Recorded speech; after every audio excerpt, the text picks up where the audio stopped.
Welcome to Cowboys Not Eggheads. Today I'm pleased to welcome on Vicki Paris Goodman.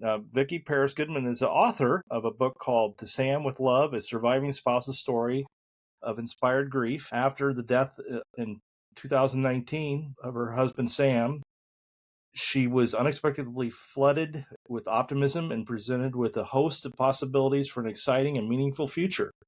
She received valuable insights, seemingly coming from an outside source, enabling her to conceive a more realistic and uplifting understanding of adversity and loss. And so she's here today to help share some of these concepts with us. You also have an upcoming book, or you just completed your second book called Speed Bumps and Other Impediments to Life in the Fast Lane. So we're pleased to have you. And now, before I get started, because I'll always forget, your website is innergrief.com. Is that correct? Inspiredgrief.com. Yeah. Inspiredgrief.com. Thank you. It's part of the subtitle of To Sam with Love. Gotcha. Yeah. Well, tell us a little bit about your book, To Sam with Love, and what inspired you to write it. Well, it's a very interesting story, actually, because after Sam passed, and we had 2 years from diagnosis till his passing. After Sam passed, I didn't expect it to fall apart. I'm kind of a survivor type to begin with, but I did expect to have a tough time. And I did grieve. I was sad some of the time, especially in the evenings, and other times.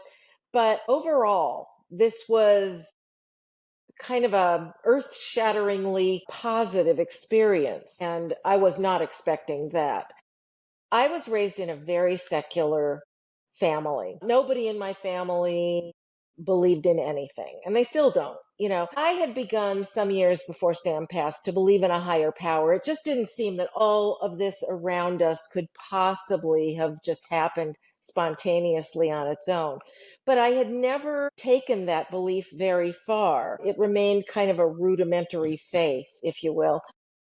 So after Sam passed, some things started happening of a spiritual nature that I wasn't used to. I was flooded with optimism on the day he passed.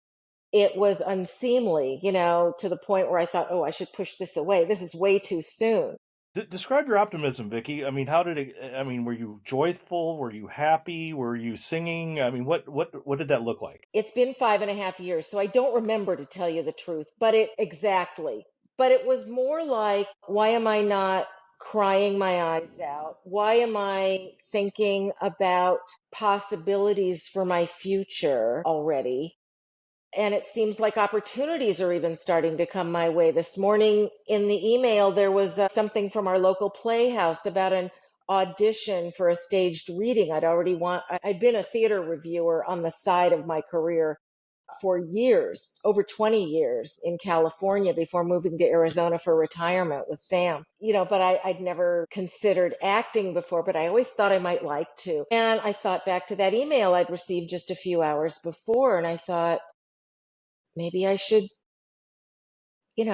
audition for that thing. And just things started happening right away that seemed like they were so well timed, so perfectly timed, that they weren't to be ignored, because there were several of them all at once. Someone said, hey, I have a great group of friends. You'd love to meet these people. They're my karaoke group. You don't have to sing, but you should come Saturday night. Long story short, it turns out I can sing, and now I sing in public sometimes. So all these things were happening right away. But on the day Sam died, just didn't I didn't feel like I expected to. I was already okay, I know how to explain it. It was like a helping hand was coming down to lead me in a particular direction that I didn't expect. And I thought, is it Sam? Is it God? I don't know too much about God, given this rudimentary faith of mine. But, if good things want to happen on the day Sam passes, I was so strong during our 2-year ordeal, and I took such good care of Sam at the end when he needed taking care of, that maybe if good things want to come my way, even on the day he passes, maybe I should let them. And that turned out to be the best decision I could have made. It's a fascinating story. So this was the beginning, I assume, of your journey of kind of secular to spiritual.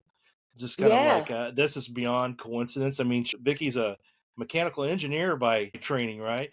Yeah. So, hey, by the way, I was going to ask you, are you an egghead or a cowboy? I think you're both now. Yeah, but well, I live in this cowboy town in the mountains of central Arizona, but there are a lot of Californians and New Yorkers and people here. So it's kind of Yeah, a mix of retirees and the people who participate in the rodeo and all that.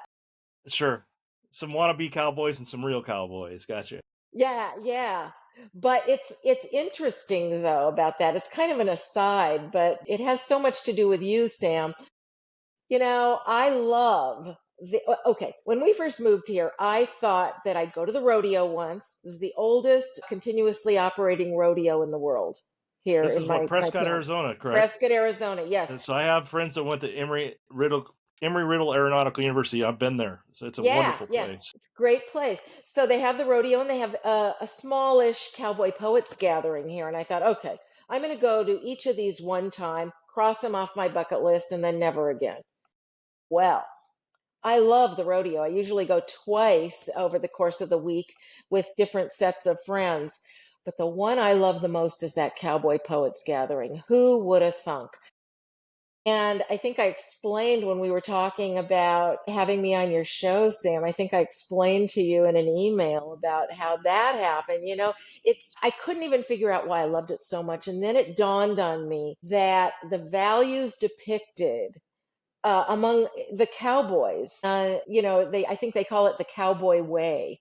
Cowboy You know, code, ethics, sure. yeah, yeah, and it does have to do with ethics and family and honor and hard work and what it means to be a man. And so I thought, yes, this all makes so much sense. My family wouldn't appreciate it, but I've evolved and I appreciate this more than anything. So the poems and stories and songs that they tell at the Cowboy Poets Gathering really speak to me. So I'm kind of a cowboy at heart, but I'm an egghead. I've spent my entire life, in my opinion, being pretty much a nerd, which you can say about most engineers, I guess. I love engineers. They solve problems, but they are We're they all, are we're they also they nerds. they're well, you're a bit myopic sometimes.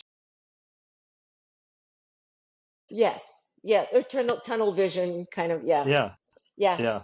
Absolutely. So all these things were happening. I mean, here you're going to like you're becoming going to cowboy poetry readings and feel this wave of optimism, and it's fascinating to me that this is, I assume, the beginning of your spiritual journey or a transformation from secular to spiritual. Yeah, well, what happened actually, there was a trigger for that. What happened was yeah, thank you because I meant to tell it and we got on to other things. The hospice we'd used for Sam called me right after he passed and they said, Vicki, we're offering you participation in our grief support group. And I said, sure, yeah, I'd love to go to that. They said you can also have meetings about once a month for an entire year after Sam's passing with our chaplain. And I said, oh, yeah, I'd love to do that too. Well, the first meeting with the chaplain, I had been wondering if there was an afterlife and what she might know about it. I wanted to know if Sam was still around, and if so, where he was. So she told me some things about the afterlife, but the main thing she did was she recommended that I read the story of a neurosurgeon, a secular neurosurgeon who had had a near death experience. He had been in a Complete egghead who is probably closed off to anything other than it's like a light switch. We go up until that point, probably. Yes, he had poo pooed the near death experiences of his patients for years, like humoring them, but rolling his eyes. So he contracts. I don't want to tell the whole story because it's kind of off the point, so I'll just make it short. He contracts a brain infection that he has no way of contracting. His colleagues at the hospital are taking care of him. They can't get the infection under control. They're telling his family that they should hope he dies, and he most likely will because they can't get this thing under control. And it's already destroyed so much of his brain that if he does live, he'll be in a vegetative state for the rest of his life. So obviously, he comes back to resume his career, write the book, go on speaking tours, no brain damage at all. I mean, the whole thing is so divinely inspired. And his story, I found it so compelling, so convincing and persuasive that it took me from that rudimentary faith I'd had all the way to fully believing in God and an afterlife. And I've never wavered, and it's been 5.5 years now. I thought, oh, maybe right now but that'll kind of fade away and I'll be questioning those things again. I never did. I mean, that's amazing. It's an amazing story. Amazing. Yes, to It me it was. So I have a question then. So prior to that point, how is your attitude towards death? Has it changed from the secular to the spiritual? Were you scared of dying when you were in the secular world? And now are you scared of dying? Tell me that journey. Yeah, 180-degree turn. I was afraid of dying. I'll never forget when my dad passed. He couldn't speak toward the end, but I think he knew he was dying, and he had a look on his face of sheer terror. And I had to I begged them to give him some morphine to calm him down. I could just tell, maybe I'm wrong about this, because as I said, he couldn't speak, but I know my Well, dad. his heart rate was probably elevated, you could tell, and he was sweating, and yeah, Well, he was looking at me like this, like do something, I right. don't want to die. I know my dad, and I know he'd never said so, but I know he was afraid to die. And this is all this secularism. This is what it does to my entire family. So I, after reading the neurosurgeon's story, I come all the way to believing fully in God and an afterlife. And suddenly I realize that I am no longer afraid to die. Do I want to die? No, because I have all these plans and I'd like to see them through. I kind of like to wait maybe another, I don't know, 15 or 20 years, and then maybe if, that's fine. But I'm not afraid of it. That's the thing. It wouldn't be my preference right now, but I'm not afraid of it. And boy, and then an insight that came to me after I wrote the book, many did, but the most powerful of them was, is death really tragic? And I say no, because if there is, this is my analytical side, from having been an engineer. I just think logically, I'm saying to myself, okay, if there is a loving God as described by the neurosurgeon, and if there is an afterlife that is so beautiful, and souls there are surrounded by a love so powerful we can't even imagine what it's like here on earth, then what is so terrible about dying? And what I realized is this may be all cultural conditioning that makes us awfulize death. Because when I tell people about this insight of mine, they nod knowingly. Most people do have this belief system. Not everyone does, but most people, I'm finding, do. They believe in a loving God and a beautiful afterlife. And so they're nodding to me, but we don't connect the dots because that cultural conditioning is so powerful that we don't connect the dots between what we know to be true and what the culture is telling us to do, namely to awfulize death. It's interesting, Vicki. I started this podcast during the pandemic because I couldn't figure out why everyone was so scared, flat fear. And I don't know what your experience was with the pandemic. It was obviously after Sam died, so you were probably going through some of these changes at that time. Hmm. But I couldn't figure out why people were so scared, and I came to, I don't know if it's a premature conclusion, but I just really believe that there are a lot of people that are kind of stuck in that secular world, maybe that you were, who just, it was so scary to think about dying, or scary that a disease could just wipe you off the face of the earth in a heartbeat. But I just didn't have those feelings at all. I didn't want. I mean, I didn't, like you say, I don't want to die. I don't want to be sick. But on the other hand, I if you believe that there's a next chapter to this, death is not tragic. it's just flipping a page to a new chapter. Right. And so I'm curious, what was your view during the pandemic? Now, were you in California at that time, or were you in Arizona? No, you were in No, Arizona I, at that I was time. in Arizona since Okay, so 2016. Yeah, okay. What was your view or your family's view, or and not that it's a right view or a wrong view? I'm just curious, how did they face the? We didn't know, it was the strangest time of my entire life, the pandemic. I it just was. it was very bizarre. What was that? Tell me about that. Well, the pandemic had an unfortunate effect on me because, and this is a tip I give to survivors of a loss, but we can talk about it a little bit now. What I had done to really make life easier on myself while I was grieving. So it sounds like I didn't grieve, but I did.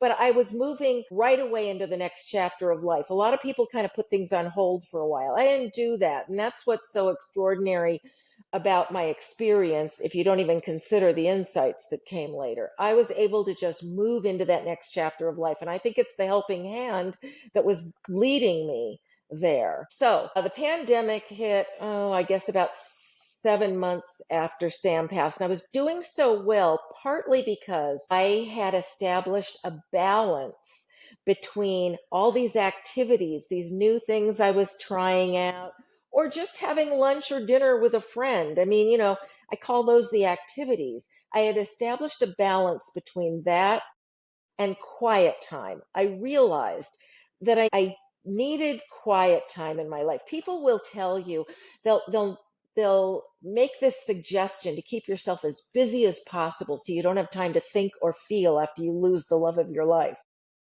I instinctively knew that however well intended that advice was, that it was bad advice. So I ignored it. And instead, I created a balance where I was busy some of the time and I had this quiet time because I knew I needed to process what had happened to my life from not having Sam here in the house with me anymore, sharing my life and, my experiences. And, it was suddenly that balance was upset. I was spending way too much time alone. And I actually experienced three depressions during a few months period. Mm. Each one lasted precisely 10 days. It was the weirdest thing. Precisely. I believe you, Yes, mechanical engineer. I I believe you. know. 10 days. 10 days. So I'm sitting in my living room looking out the window at my beautiful backyard. I live among all these looming boulders. It's incredible. But anyway, It's a so I'm wonderful sitting place. there staring out the window and I can barely move. And 10 days. And then it happens again a couple of months later and a couple of months after that. And I've never really experienced much in the way of depression in my life. Not like that. So I knew that it was the upsetting of this balance I had achieved that was Are doing you this. I'm sorry to interrupt. Are you introvert? Are you an introvert or an Well, extrovert? I didn't think I'm an so. introvert, and I'll tell I'm you, an introvert. but the pandemic made me realize, hey, you do need to be around people, and you need to you need to embrace community, or whatever the words are. And so that was the one thing I discovered, was that, yeah, you're an introvert, but you need that human connection for fuel. And boy, there's a lot of folks. I don't want to make this episode about the pandemic, but there's a lot of folks that I was very concerned about, that for folks, the depression and the mental illness and the isolation and those things. It was, I'm glad you got out of your 10-day bouts of depression, but it's pretty understandable, Vicky. I mean, you just had a loss and you were now isolated, I assume, and it was a tough time. I mean, doing all those things that you enjoy. I know you enjoy singing, and you're a musician, and being able, all those things were taken away from you. So Yeah. that's pretty understandable. Yeah. Even the support group shut down, and I wasn't successful at finding one online that really fit the bill. So we closed down Yeah. on, I don't know, again, I don't want to, one Yeah. more thing, and then I'll stop this pandemic talk. But it's just, it was unbelievable. Like, we'll keep liquor stores open, but we're going to shut down gyms. Like, what? It was ridiculous. And we're gonna elderly people, we're gonna isolate them, and we're not gonna let them, like, you can only look at them through the window, or it's like, what in the world? And churches. you know, That could have a helped friend of mine's people. a priest. He said that the people that needed it the most, the interaction, people who are elderly and really rely on faith and go to church a lot, they just pulled the plug from those people, and it was crazy. But that's not what this episode is about today. Thank you for letting me indulge in that. Everybody's experience was different. But let me say something about Yeah, introverts yeah, and extroverts, because this you is bet. so weird. And I wonder if I'm the only one that has spent my entire adult life until really recently believing that extrovert meant outgoing and that introvert meant shy. So I always thought I was, a bit of an extrovert. And then I read this sort of clinical definition and I thought, is that right? Because the clinical definition said extroverts thrive on almost daily social interaction, whereas introverts love the social interaction, but then they need the downtime from it. They need the downtime. Yeah, Yeah, yeah. But that whole balance was I didn't taken know that. away. Yeah, Yeah, yeah. It's crazy. yeah. So, what are some of the key insights you received that help you view adversity and the loss in a more uplifting way? Oh, well, one thing I realized along with death really isn't tragic, is it? If we have this belief system, is God has a plan for each one of us. And, there's this ideal, at least I had it, and I think a lot of people do, that you meet someone in your 20s or maybe early 30s and you marry them and you stay married your entire life into your 80s or 90s. And you've been married to this person for 60 or 70 years. And then you both die within a fairly short time of each other, and that's the ideal. And I'm thinking, wait a minute. If God has a plan for each of us, and I am now fully convinced he does, then first of all, there is no ideal. Everybody has a different plan from God. So in my case, I was meant to spend this 22 years married to Sam. We got married pretty late in life. And then he passed, and he's going to this beautiful place to be with God. And God's plan for me is to join him there later. But in the meantime, I have more to do, more to experience, more to learn, maybe even things to teach others. And it made so much sense to me to think of it that way. And That's really again, cool. it's another Your way for, purpose wasn't to mope. Your purpose was to do, to live. well, not just that, but in trying to get this message out there so that people don't grieve so hard and so long and think death is so awful. I so if death isn't tragic, that's one great thing. But if it's all part of a plan to begin with, and we never really had any chance to do anything about it, this is the way it was always supposed to play out. And in my case, here I am, I'm living out yet another chapter of my life. So my life has been more compartmentalized or segmented, if you will. Those people that live that so-called ideal that's really not an ideal, that live with, are married to one person their entire lives, so their life isn't as segmented. But who's to say one is superior or inferior to the other? And it's pretty clear to me that it's not. And so, I don't think there's any right or wrong. I think it's all a part of a plan. And I think it's a wonderful way to look at it, because then if it was all always part of a plan, how can you really be too grief stricken over it? I think as human beings, we we don't like change, really face the unknown or uncertainty well.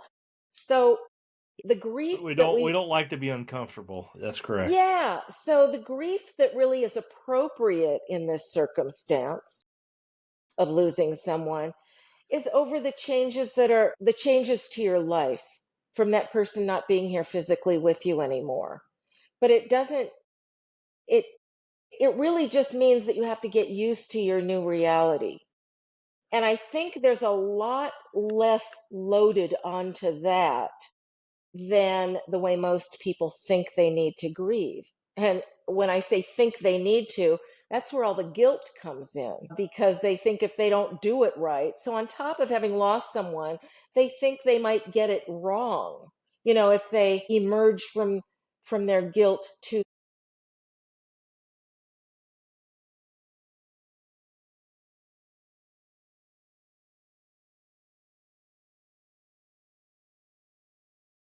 Social conditioning, as I think you said earlier. Yes, cultural conditioning. Yeah, fascinating stuff.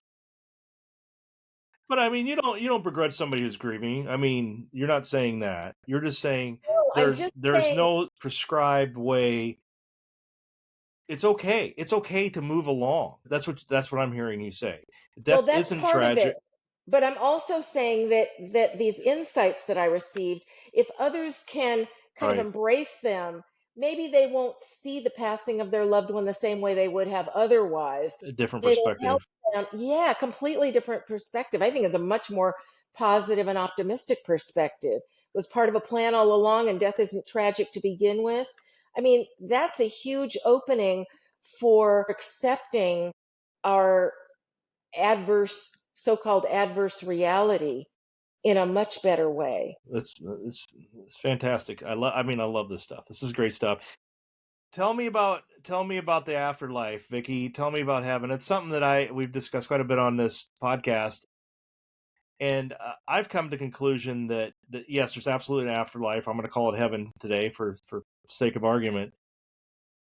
I think heaven is exactly what we think heaven's going to be, although we don't we don't know what it's going to be. But I think, to me, heaven is a place where everybody, I'm going to be reunited with loved ones, number one, and it's under the unity of God. Everybody is under the unity of God, and everyone, I've read books and so forth about near death experiences and people that have been on the other side, and they describe a place they can't even find human words to describe where they were. Like, they didn't want to leave. They're talking about brilliance of colors, and And hearing music.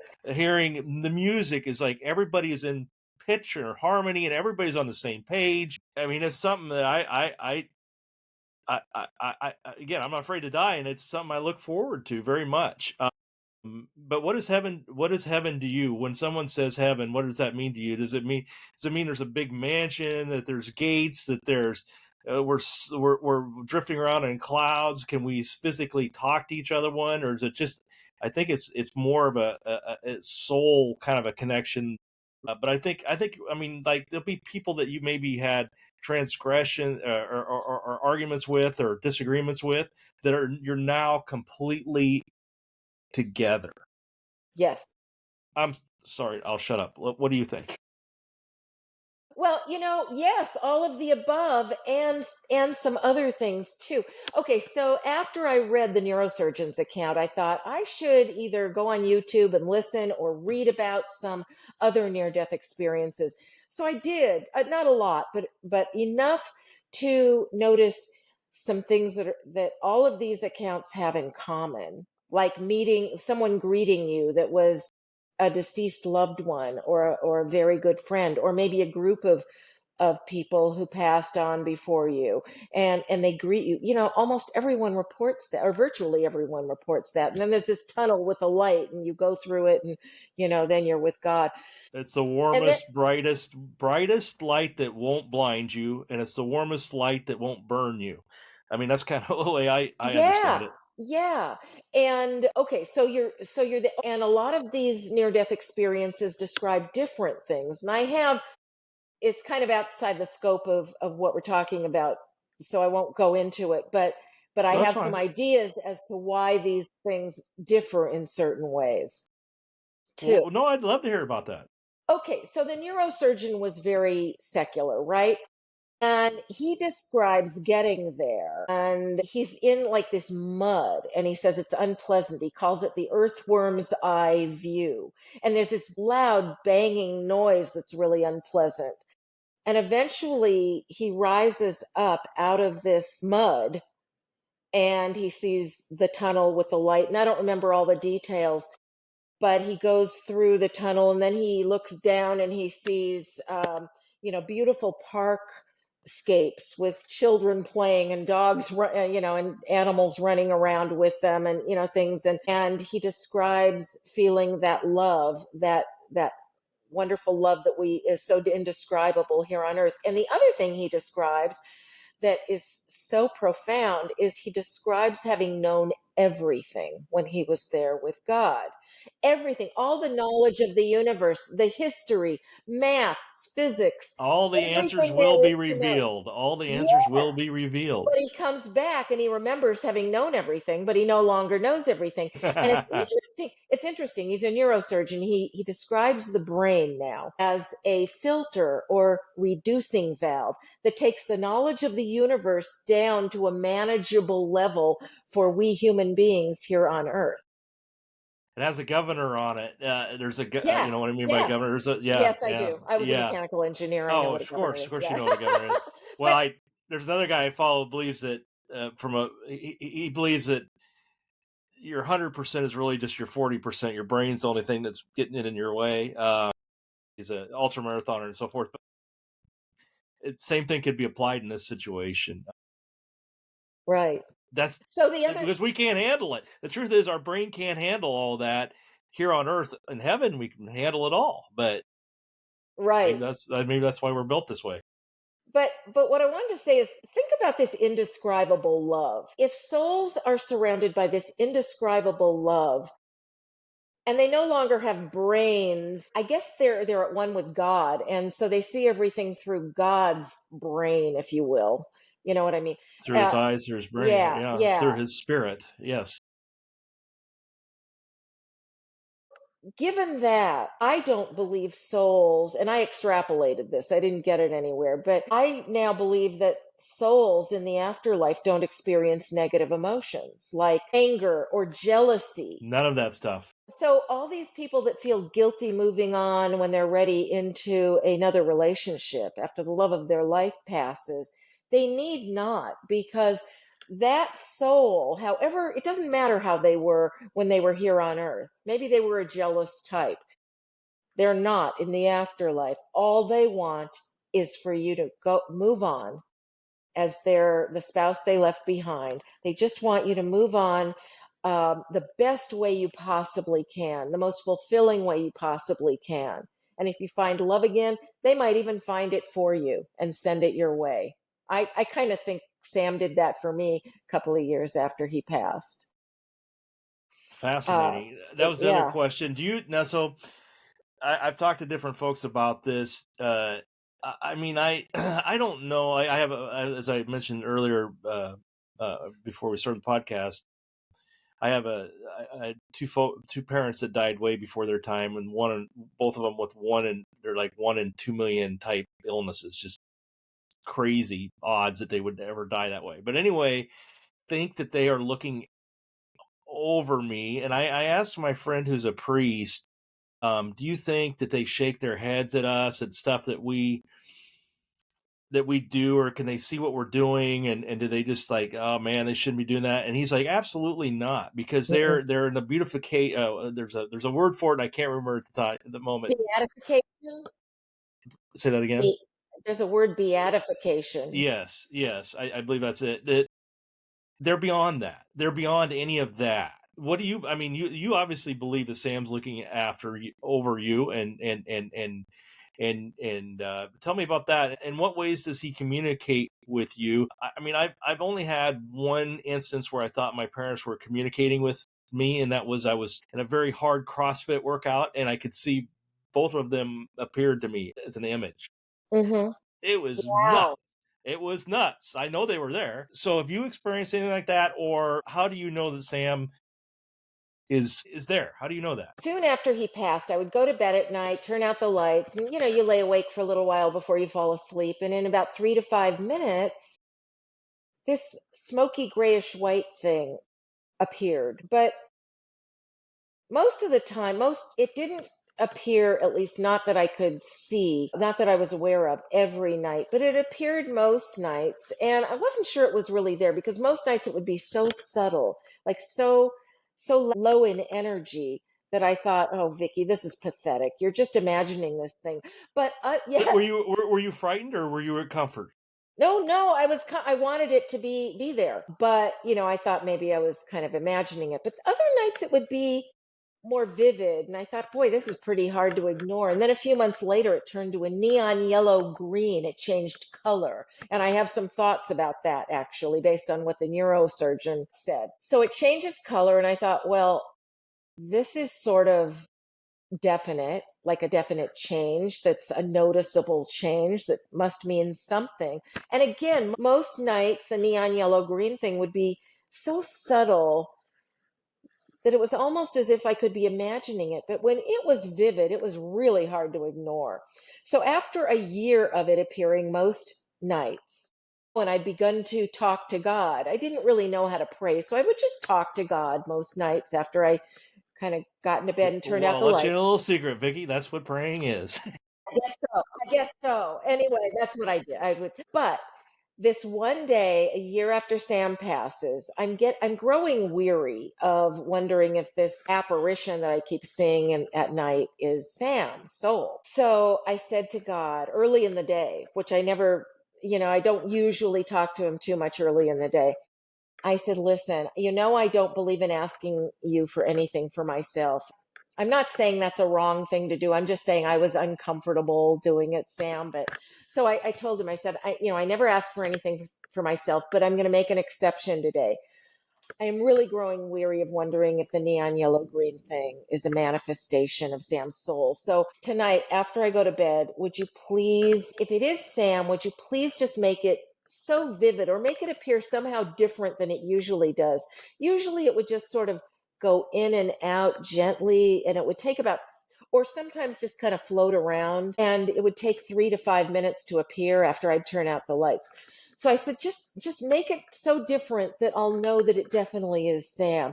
And if it's not Sam, just give me jet black so that that's the convincing absence of the phenomenon. And I figured if it looked the way it always had, God had just chosen not to do as I'd asked.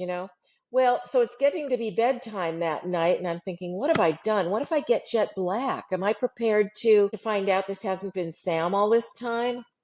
I thought, well, I can't stay up forever. So I reluctantly get into bed and turn out the light. And instead of it being 3 to 5 minutes before seeing the apparition, suddenly it is immediately there. And it is as vivid as it ever was on its most vivid night. And instead of just gently moving around or in and out like this, it shot across my view about 3 to 5 times inside of a couple of seconds and then gone.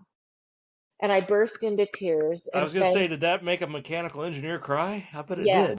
I burst into tears. I thanked God, and I swore I would never question the identity of the apparition again. And I still, 5.5 years later, oh, and now there's another color kind of You still added to see the, it? So you still see yeah, it? yeah, but now Wow. now there's another color added. The neon yellow green is sometimes accompanied by the most stunning violet color I have ever seen in my life. It is stunningly beautiful. Wow. That's incredible. Yeah, That's incredible. Vicky, I don't want to take much more of your time, but I'm going to ask you a very interesting question that I good. recently asked some guests, and we'll just conclude with this because it's a powerful question. Will really, I think it gets no one. There's no one good answer or no right answer, wrong answer. It's just something that'll make you think. So here we go. Are you ready? Here we go.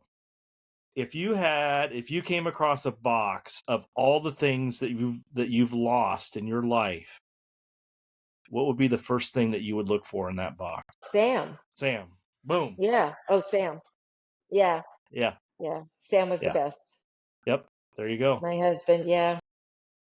Interesting. Well, there you go. For me, it's patience, but Well, that's what I should have said. My next book that just came out. In fact, it's not even available yet. I just got my first copy of it, and there's some formatting issues, but that'll be dealt with in the next few days. It's called Speed Bumps and Other Impediments to Life in the Fast Lane, and it's about the trials of life from the point of view of a type A personality. And it's a little self deprecating because I think we type A's that are so impatient, we don't always behave well. And I think there's some shame associated with that. So it's a little self deprecating, and I had a lot of fun writing it. Yeah.